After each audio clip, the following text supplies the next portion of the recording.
नमस्कार आणि आजच्या या सखोल चर्चेत खूप खूप स्वागत आहे.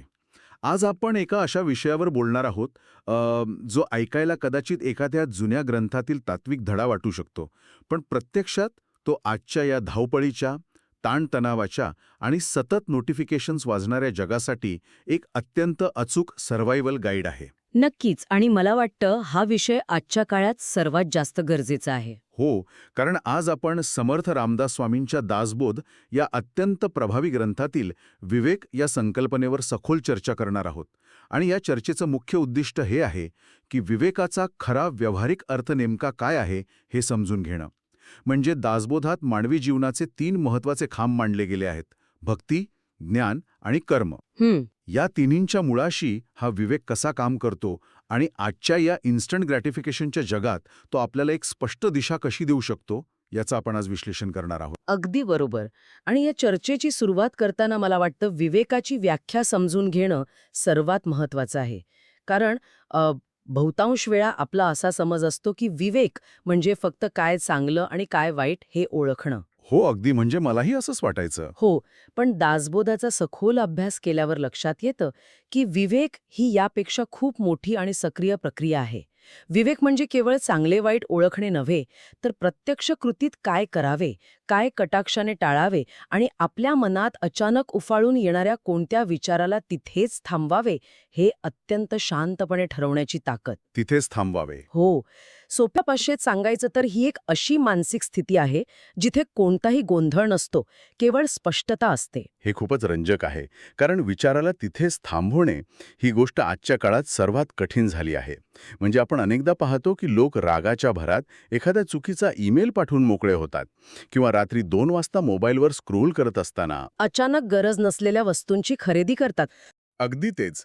अचानक गरज नसलेल्या वस्तू खरेदी करतात आणि दुसऱ्या दिवशी सकाळी उठल्यावर पश्चाताप होतो. म्हणजेच भावनेच्या भरात वाहून जाऊन आपण जे निर्णय घेतो तिथे हा विवेक कुठेतरी हरवलेला असतो. दासबोधात या भावनेच्या आणि निर्णयाच्या गुंतागुंतीबद्दल काय सांगितलंय? तुम्ही दिलेली ही आधुनिक उदाहरणं अगदी चपखल आहेत. रात्री 2 वाजता केलेली ती ऑनलाईन खरेदी असो व रागाच्या भरात पाठवलेला ईमेल, या सगळ्याच्या मुळाशी मानवी मनाचा एक मूलभूत स्वभाव दडलेला आहे. मन हे सतत काहीतरी मागत असतं. त्याला सतत उत्तेजन हवं असतं. कधी एखाद्या वस्तूचा मोह, कधी सोशल मीडियावरील लाईक्सची भूक, तर कधी रागातून मिळणारे एक विचित्र समाधान. मेंदूविज्ञानाच्या भाषेत आपण ज्याला अमिगडाला हायजॅक म्हणतो, जिथे आपल्या भावना आपल्या तर्कावर मात करतात, तीच गोष्ट रामदास स्वामींनी 400 वर्षांपूर्वी दासबोधात अतिशय सोप्या शब्दात मांडली आहे. म्हणजे विज्ञानाचा आणि दासबोधाचा हा जो दुवा आहे तो खूप भारी आहे. हो, नक्कीच. जेव्हा माणसाकडे विवेक असतो, तेव्हा तो या वाहत जाणाऱ्या मनाला थांबवतो आणि एक अत्यंत साधा पण धारदार प्रश्न विचारतो. हे खरंच आवश्यक आहे का? हा जो 2 सेकंदांचा पॉज किंवा थांबा आहे, तोच खरा विवेक. म्हणजे तो ब्रेक घेणं. हो, दासबोधात स्पष्ट इशारा दिला आहे की जर हा विवेक नसेल, तर माणूस अगदी सहजपणे परिस्थितीचा आणि स्वतःच्याच भावनांचा गुलाम बनतो. विवेक म्हणजे आपल्या या भरकटणाऱ्या वेगाने धावणाऱ्या मनाला लावायचा एक अत्यंत आवश्यक ब्रेक आहे. मनाला लावायचा ब्रेक. हे खरंच खूप समर्पक आहे. कारण गाडी कितीही महागडी आणि वेगाने धावणारी असली तरी तिचं खरं नियंत्रण तिच्या ब्रेकमध्येच असतं. अगदी बरोबर. आणि जेव्हा आपण या नियंत्रणाचा विचार करतो तेव्हा दासबोधातील कर्म आणि विवेकाचा संबंध समोर येतो. आपण अनेकदा पाहतो की क्षणिक सुखासाठी आपण असे काही कर्म किंवा कृती करतो ज्याचा दूरगामी परिणाम खूप वाईट असतो. आजच्या भाषेत आपण याला इन्स्टंट ग्रॅटिफिकेशन म्हणतो. हो, आणि दासबोधात क्षणिक सुख विरुद्ध दीर्घकालीन हित यावर अतिशय सविस्तर भाष्य केलं आहे आणि त्याचा थेट संबंध आपल्या रोजच्या कर्माशी आहे. कर्म म्हणजे आपण करत असलेली कोणतीही कृती. आता बघा, मानवी मेंदू हा नैसर्गिकरित्या कमीत कमी कष्ट असणाऱ्या आणि त्वरित आनंद मिळवून देणाऱ्या गोष्टींकडे आकर्षित होतो. साहजिकच आहे ते. दासबोधात याचे एक उत्तम उदाहरण दिलं आहे, ते म्हणजे आळस. आळस म्हणजे केवळ झोपून राहणे नव्हे, तर आळस म्हणजे आत्ता या क्षणी मिळणारा आराम निवडणे, एखाद्या महत्त्वाच्या कामाला सोडून मोबाईलवर तासनतास रील्स बघणे, हा आधुनिक आळसच आहे. म्हणजे आत्ता मजा वाटते. हो, आत्ता या क्षणी ती मजा वाटते, मेंदूला डोपामिन मिळतं. पण त्याची किंमत काय असते? तर भविष्यात वाट्याला येणारा ताण आणि पश्चाताप. दुसरं उदाहरण म्हणजे चुकीची संगत किंवा कुसंगती. कुसंगती. यात केवळ चुकीची माणसं येत नाहीत, तर आपण जे चुकीचे विचार किंवा कंटेंट रोज वाचतो पाहतो तेही येतं. चुकीच्या संगतीत आत्ता मजा येते, पण नंतर होणारी अधोगती भरून न येणारी असते. ती एक अतिशय सुंदर उपमा वापरली आहे. अंतर्मनाचा दिवा. ही उपमा मला वैयक्तिकरित्या खूप भावली. हो, ती खूपच सखोल उपमा आहे. म्हणजे आपण जेव्हा एखाद्या अंधाऱ्या आणि अनोळखी रस्त्यावरून चालत असतो, तेव्हा आपल्या हातात जर दिवा असेल, तर तो दिवा काही तो रस्ता बदलत नाही, पण तो खड्डे दाखवतो. त्यामुळे आपला पाय कुठेही घसरत नाही. अगदी बरोबर. आणि या उपमेचा सर्वात महत्वाचा अर्थ असा आहे की विवेक हा आपल्या भावनांना मारून टाकत नाही. तो भीती, राग किंवा मोह नष्ट करत नाही. तर तो त्या भावनांना एक दिशा देतो. दिव्याच्या प्रकाशात जसे खड्डे दिसतात, तसेच विवेकाच्या प्रकाशात आपल्याला आपल्याच कृतीचे परिणाम अगोदर दिसू लागतात. म्हणजे आपण सावध होतो. हो, मोह झाला तरी माणूस लगेच पाऊल मागे घेतो.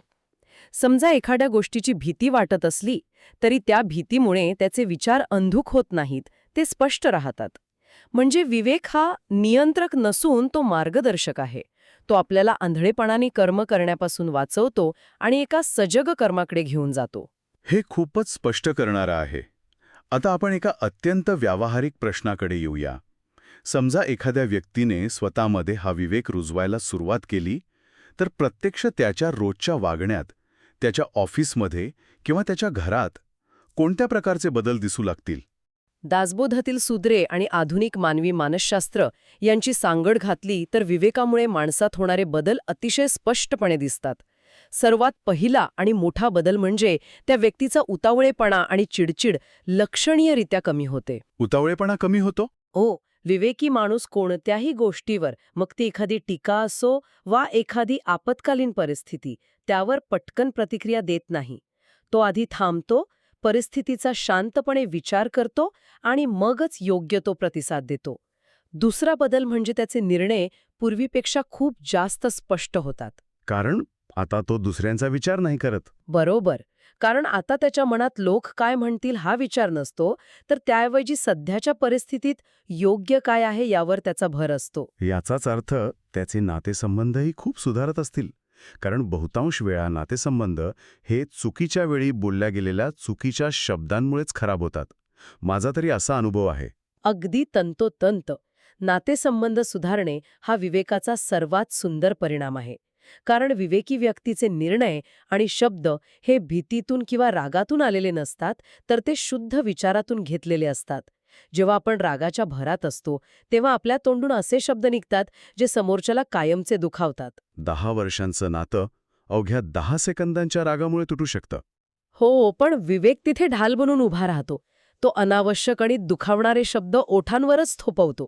आणि साहजिकच, जेव्हा आपण कोणाला दुखावत नाही, आपले निर्णय योग्य असतात आणि आपण परिस्थितीला संयमाने हाताळतो, तेव्हा आपला स्वतःवरील आत्मविश्वास प्रचंड वाढतो. म्हणजे हा खरा आत्मविश्वास असतो. हो, हा आत्मविश्वास पोकळ नसतो, तर तो स्वतःच्या मनावर मिळवलेल्या विजयातून आलेला असतो.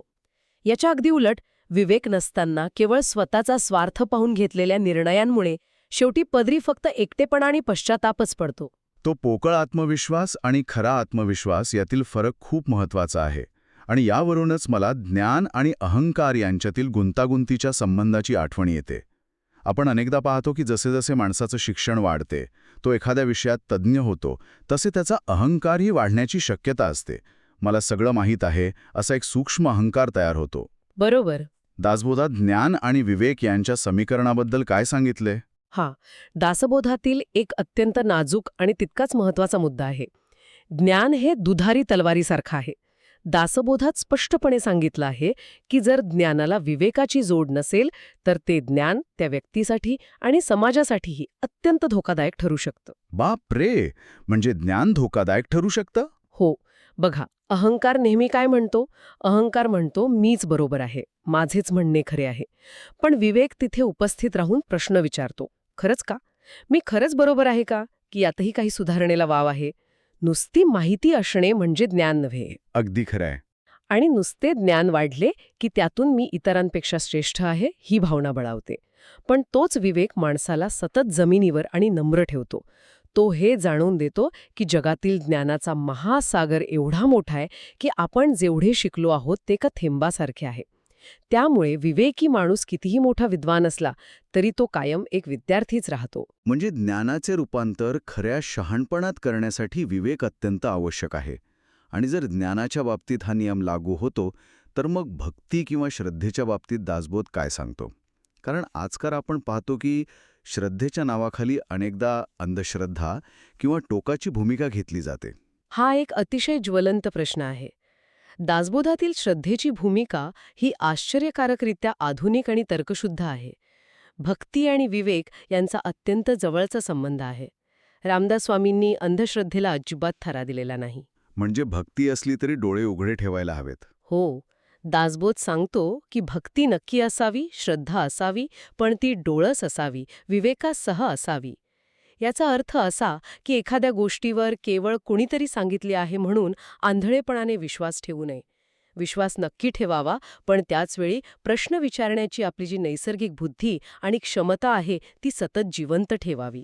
थोडक्यात सांगायचं तर परंपरांचा आदर नक्की करावा, पण त्यामागील विज्ञान किंवा मूळ अर्थ समजून घेण्याची जिज्ञासा असावी. अगदी बरोबर. परंपरा पाळाव्यात, पण त्या परंपरांमागचा खरा अर्थ काय आहे हे समजून घेऊन त्या पाळाव्यात. विवेकाशिवाय असलेली श्रद्धा ही अंधश्रद्धा बनते आणि विवेकाशिवाय असलेली भक्ती ही माणसाला कट्टरतेकडे घेऊन जाते. विवेक हा तो तराजू आहे जो श्रद्धेला संतुलित ठेवतो. तो माणसाला सांगतो की खरी भक्ती ही दिखाव्यात नसून ती आचरणात आहे. त्यामुळे ज्ञान असो वा भक्ती या दोन्ही गोष्टींना योग्य मार्गावर ठेवण्यासाठी विवेकाचे सुकाणू अत्यंत आवश्यक आहे. हे सगळं ऐकल्यावर असं वाटतं की विवेक ही खरोखरच एक सुपर पॉवर आहे. पण इथे एक अत्यंत स्वाभाविक प्रश्न निर्माण होतो की हा असा अफाट ताकदीचा विवेक मिळवायचा कसा? हे काही एखादं सॉफ्टवेअर अपडेट नाही जे आपण डाउनलोड केलं आणि रातोरात इन्स्टॉल झालं. नाही, नक्कीच तसं नाहीये. आजूबाजूला इतका गोंधळ आहे, इतक्या अफवा आहेत आणि प्रत्येकाला आपल्याला काहीतरी विकायचं आहे किंवा प्रभावित करायचं आहे. अशा वातावरणात हा विवेक विकसित करण्याची प्रत्यक्ष कृती किंवा प्रक्रिया काय असू शकते? दासबोधात यासाठी अतिशय व्यावहारिक मार्ग सुचवले आहेत. तुम्ही म्हणालात तसे विवेक ही काही एका रात्रीत मिळणारी गोष्ट नाही. ती एक सवय आहे जी सततच्या सरावाने आणि प्रयत्नांनीच वाढते. दासबोधाने यासाठी काही विशिष्ट सवयींवर भर दिला आहे. कोणत्या सवयी? सगळ्यात पहिली आणि महत्वाची सवय म्हणजे चांगली आणि सकारात्मक संगत ठेवणे. इथे संगत म्हणजे फक्त माणसे नाहीत. आपण कोणतं पुस्तक वाचतो, कोणती पॉडकास्ट ऐकतो, सोशल मीडियावर कोणाला फॉलो करतो, या सगळ्याची संगत. जर आपण सतत नकारात्मकता आणि उतावळेपणा पाहिला तर आपले मनही तसेच बनते.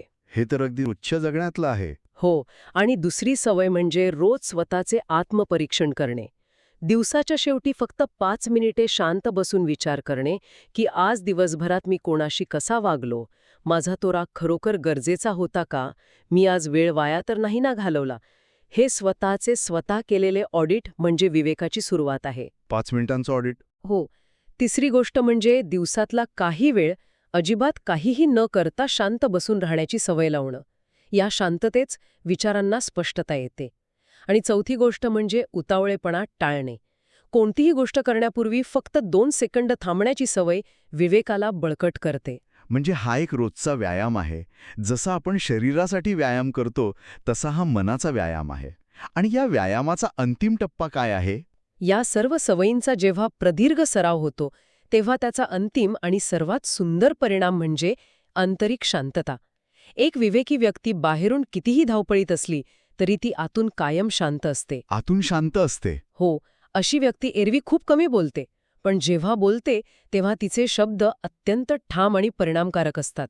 ती खूप कमी रागावते, पण जेव्हा अन्यायाची किंवा चुकीची परिस्थिती समोर असते तेव्हा ती योग्य वेळी अत्यंत ठामपणे आणि न डगमगता उभी राहते. खरंच, आपण आता या अतिशय रंजक आणि सखोल चर्चेच्या शेवटच्या टप्प्याकडे आलो आहोत. जर आपण आजच्या या संपूर्ण चर्चेचं सार काढायचं ठरवलं तर ते खूपच प्रेरणादायी आणि डोळे उघडणारं आहे. दासबोधातील विवेक ही केवळ पुस्तकात वाचून सोडून देण्याची तात्विक संकल्पना नाही, तर ती एक जीवनशैली आहे. अगदी 100%. शांत विचार करणे, अत्यंत स्पष्ट आणि दूरगामी निर्णय घेणे, आपले वागणे नेहमी संतुलित ठेवणे, कितीही मोठे यश मिळाले तरी नम्रता जपणे आणि सर्वात महत्त्वाचं म्हणजे योग्य वेळेला योग्य ती कृती करणे, हे सर्व विवेकाचेच रूप आहे. थोडक्यात सांगायचं तर विवेक माणसाला केवळ परिस्थितीनुसार किंवा इतरांच्या दबावानुसार प्रतिक्रिया देणाऱ्या जीवनातून बाहेर काढतो आणि त्याला एका खऱ्या अर्थाने सजग, स्वतःच्या नियंत्रणात असलेल्या जागरूक जीवनाकडे घेऊन जातो. आणि आजच्या काळात याची गरज पूर्वीपेक्षा कैक पटीने वाढली आहे. आपण एका माहितीच्या आणि तंत्रज्ञानाच्या महापुरात जगत आहोत, जिथे प्रत्येक नवीन ॲप, प्रत्येक मेसेज किंवा प्रत्येक बातमी आपल्याला क्षणात आणि त्वरित प्रतिक्रिया देण्यास सतत भाग पाडत असते. हो, सतत एक दबाव असतो. अशा या गोंधळाच्या आणि वेगाच्या वातावरणात हा विवेक एक अभेद्य ढाल बनून आपले मानसिक स्वास्थ्य, आपले महत्वाचे नातेसंबंध आणि आपले भविष्यातील निर्णय सुरक्षित ठेवण्याचं काम करतो. नक्कीच. ही चर्चा म्हणजे केवळ एक जुना ग्रंथ उघडून पाहणे नव्हते, तर स्वतःच्याच मनाच्या आरशात डोकावून पाहण्यासारखे होते. याच संदर्भात आजची ही चर्चा संपवताना मला एक विचार करायला लावणारा प्रश्न इथे मांडावासा वाटतो. आपण आत्ताच पाहिलं की विवेक म्हणजे थांबून अत्यंत शांतपणे विचार करण्याची क्षमता. मग असा प्रश्न पडतो की आजचे आपले हे जे आधुनिक तंत्रज्ञान आहे, जे अल्गोरिदम्स आहेत आणि मोबाईलवर सतत वाजणारी ती इन्स्टंट नोटिफिकेशन्स आहेत, ते सर्व आपलं लक्ष सतत विचलित करून आपला हा थांबण्याचा आणि शांतपणे विचार करण्याचा तो बहुमोल वेळ तर आपल्याकडून हिरावून घेत नाहीत ना? हा प्रश्न खूपच अस्वस्थ करणारा आहे. हो. या सर्व कृत्रिम उतावळेपणाच्या जगात आपल्या नैसर्गिक विवेक आणि आपली विचार करण्याची ताकद टिकून ठेवण्यासाठी आजपासून लगेचच असा कोणता छोटासा ब्रेक आपण आपल्या स्वतःच्या मनाला देऊ शकतो, हा विचार नक्कीच करण्यासारखा आहे. हा, खरोखरच खूप खोल आणि प्रत्येकाने स्वतःला विचारण्यासारखा प्रश्न आहे. आधुनिक तंत्रज्ञान आणि आपली नैसर्गिक विवेकबुद्धी यांच्यातील या संघर्षावर विचार करणे आजच्या काळाची गरज बनली आहे. आजची ही माहितीपूर्ण आणि सखोल चर्चा प्रत्येकासाठी एक उत्तम मार्गदर्शक ठरेल अशी मला खात्री आहे. दासबोधातील हे तत्वज्ञान आपल्या रोजच्या जीवनातील निर्णय अधिक स्पष्ट आणि अर्थपूर्ण बनवेल. अशाच एका नवीन, रंजक आणि विचार करायला लावणाऱ्या विषयासह आपण पुन्हा एका नव्या सखोल चर्चेत भेटूया. तोपर्यंत शांत रहा, विचार करा आणि जागरूकतेने जगा. धन्यवाद.